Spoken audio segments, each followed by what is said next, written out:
네, 사랑하는 성도님들, 어제 말씀에서 북이스라엘은 반아수르 정책을 폈습니다. 이것을 알게 된 아수르가 이스라엘을 공격해서 많은 백성들이 포로가 되어 아수르로 끌려갔습니다.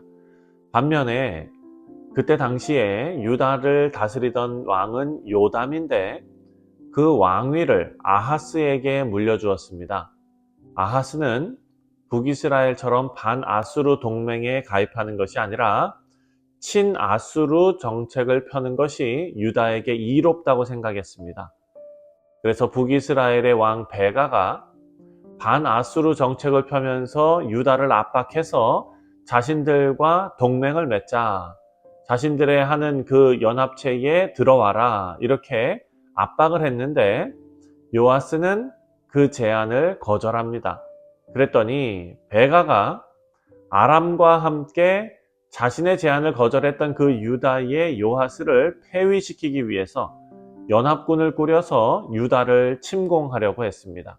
왜냐하면 아수르는 강력한 나라였기 때문에 뒤에 밑에 있는 유다를 적으로 놓으면서 전쟁을 하게 되면, 싸우게 되면 전선이 두 개가 되기 때문입니다. 그래서 유다의 자신의 뜻을 따를 만한 왕을 세우기 위해서 아하스를 죽이려고 했던 것입니다.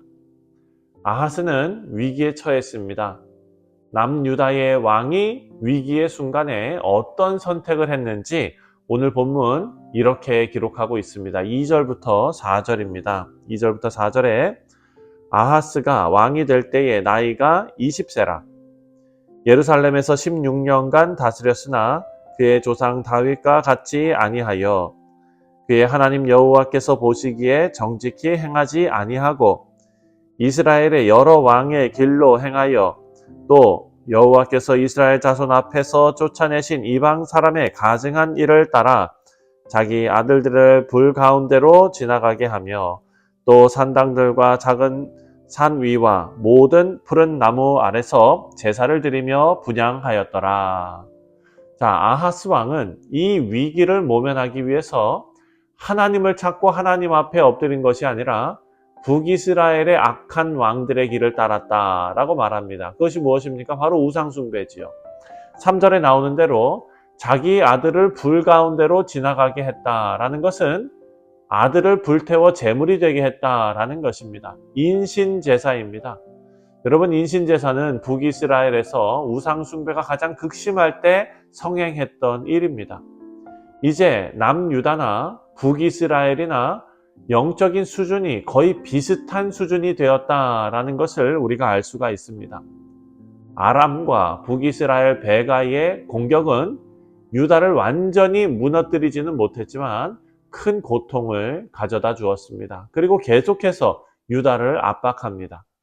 이에 유다 왕 아하스의 선택은 바로 아수르였습니다. 아수르의 원조를 요청하기 위해서 아수르 왕한테 편지를 보냈는데 아하스는 아수르의 왕에게 충성을 맹세하는 그런 편지를 보냅니다. 7절과 8절 말씀을 보면 아하스가 아수르 왕 디글랏 빌레셀에게 사자를 보내 이르되 나는 왕의 신복이요 왕의 아들이라. 이제 아람 왕과 이스라엘 왕이 나를 치니 청하건대 올라와 그 손에서 나를 구원하소서 하고 아하스가 여호와의 성전과 왕궁 곳간에 있는 은, 금을 내어다가 아수르 왕에게 예물로 보내더니. 자, 아하스 왕이 편지에 쓴 내용이 충격적입니다. 자신을 아수르의 아들이고 그 아수르 왕의 신복이다 라고 표현합니다. 그리고 은과 금을 뇌물로 보냅니다. 왕은 하나님의 대리자로서 하나님의 언약을 바탕으로 백성을 책임지고 다스리는 자입니다. 위임받은 자입니다. 하지만 요아스는 그 위치를 완전히 망각하고 다윗 왕조가 가지고 있는 신학적인 정체성을 모두 부정해버리는 말과 행동을 한 것입니다. 아하스의 뇌물을 받고 아수르가 움직입니다. 아람과 북이스라엘의 연합군을 공격해서 물리쳤습니다. 이렇게 위기에서 벗어난 남유다 왕 아하스는 아수르 왕에게 감사를 표하기 위해서 다메섹을 찾아갑니다. 그곳에서 아하스는요, 우상을 위한 제단을 보았는데 그 제단의 마음을 뺏깁니다. 너무 멋있어 보이고 강력해 보이고 그리고 이 우상 때문에 아수르가 이렇게 강력하게 유지된다라고 생각했던 것입니다.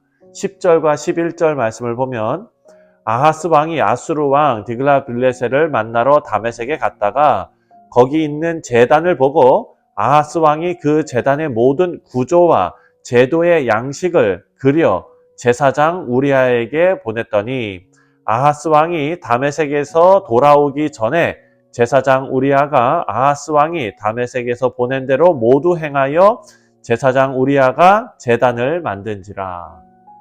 자, 아하스는 자발적인 의지로 우상을 유다에 들여와서 자기 눈에 좋아 보이는 제단을 그대로 유다에 만들어 본격적으로 우상 숭배를 시작합니다. 이 말씀을 묵상하면서 우리가 생각할 수 있는 것은 정치적인 동맹이 유일한 해결책이라고 믿는 아하스가 얼마나 어리석은 사람인가 하는 것입니다. 이사야 선지자는 열방을 의지하지 말고 여호와를 의지하라고 가르쳤습니다. 아수르를 의지해서 당장의 위기는 모면했지만 결국 아수르에게 공격받아 멸망당할 위기를 유다는 맞게 될 것입니다. 여기서 또 생각할 것은 아하스 왕이 이 잘못된 선택을 해서 하나님 앞에 큰 범죄를 저지르는 그 상황에서 제사장 우리아는 아무런 말도 하지 못했다라는 것입니다. 제사장도 무엇이 옳은지 분별할 수 있는 영적인 눈이 없었고 잘못을 바로잡을 용기와 의지도 없었다라는 것을 알 수 있습니다. 우리 사랑하는 성도님들 20절 말씀을 보면 아하스는 20살의 왕이 돼서 16년을 다스리고 36에 죽었습니다.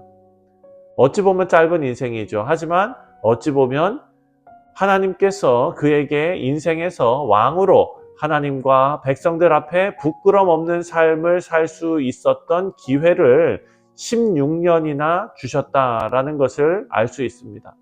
자, 요아스는 자신이 36살에 죽을 것을 알지 못했습니다. 사랑하는 성도님들, 죄송한 말씀이지만 우리도 언제 하나님께서 우리를 부르실지 알 수 없습니다. 만약 오늘 하나님께서 나를 부르신다면 지금까지 내 인생이 어떻게 평가될까? 여러분, 이 질문은 우리가 현재라는 시간을 어떻게 사용하고 있는가에 달려있는 것을 우리가 잘 알고 있습니다. 오늘을 하나님의 말씀에 순종하는 삶으로 우리가 살아간다면 우리가 죽음의 문을 통과할 때가 언제가 될는지 우리는 알 수 없지만 우리는 준비된 상태로 살아갈 수 있을 것입니다.